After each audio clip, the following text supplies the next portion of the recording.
modern day slavery. It's when somebody devalues a human being, takes away their rights. It can be with use of force, fraud, or coercion to really exploit that person. The victims can look very different.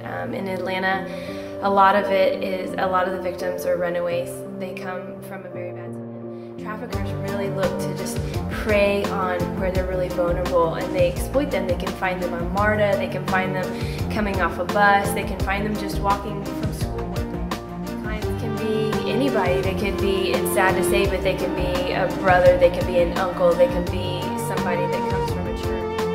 That, whether they're tricked, kidnapped, coerced over here to the United States, a lot of them coming into Atlanta, coming from Mexico, from gang-related activities. And they can service up to 30 to 100 men a night. The highest case I ever heard was 100 men a night, and you can't even process that in your head, because when a girl is raped one time, she's devastated a lot of times for the rest of her life, and counseling, a part of her that's genuine, is stripped from her, and these women are abused so many times over and over again. It's very different than on the domestic side,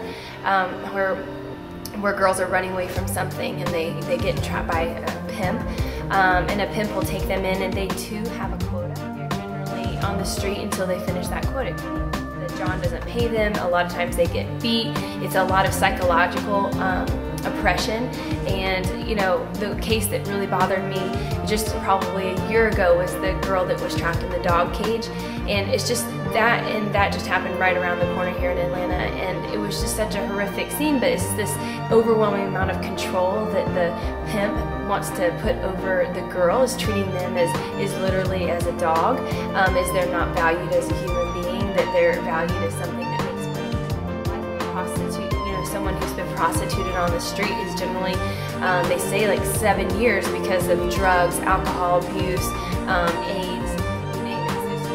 So, there was a case that I just read in the AJC yesterday where a cop stopped a car, and just because the cop had been trained on human trafficking, he noticed that this guy who was on drugs and intoxicated happened to have a young female in the back that maybe dressed risque or however, and he just spotted. He said, there's something wrong with this situation, was able to ask her the right questions, and sure enough, she said that she was being exploited for sexual purposes.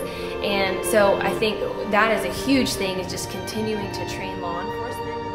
The question is what can you do? Everybody wants to know, how can I get involved? What can you do? And the answer that I always give is that you really need to understand and not be naive on the issue. You need to understand that trafficking didn't go, or slavery didn't cease, with William Wilberforce, but it exists today more than any other time in history. So you need to know what's going on around you, know your city, know what's been put in place, know what inside yourself, and figure out what you have to give, what talents you've already been blessed with, and